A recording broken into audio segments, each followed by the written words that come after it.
upang maiwas sa banta ng iligal na droga at terorismo ng mga kabataan, matagumpay na nailunsad ng KKDAT Summit 2025 ng mga tauhan 51st Maneuver Company ng Regional Mobile Force Battalion 15 sa Santa Maria National High School, Ifugao. Patrolwoman Myra Beran, ibalita mo.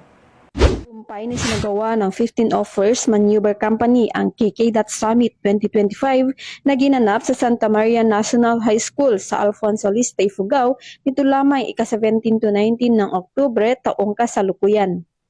Ang aktibidad ay pinangunahan ng 15 of 1st Maneuver Company, katuwang ang 2nd Ifugao Provincial Mobile Force Company na dinaluhan ng mga Youth Mobile Force Ifugao, IFSU Potya ROTC Unit, KKDAT's Alfonso Lista Chapter at mga sanggunyang kabataan.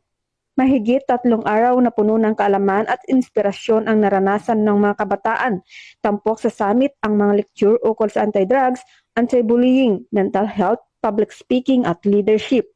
Hindi rin nagpahuli ang mga masayang bahagi ng programa, gaya ng talent show at team building activities na nagbigay daan sa pagpapalawak ng pagkamalikhain at samahan ng mga kabataan.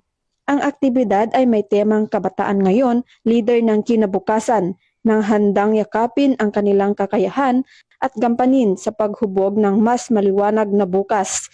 Layunin ng aktibidad na ihanda ang mga kabataan bilang responsibleng mamamayan at leader ng komunidad.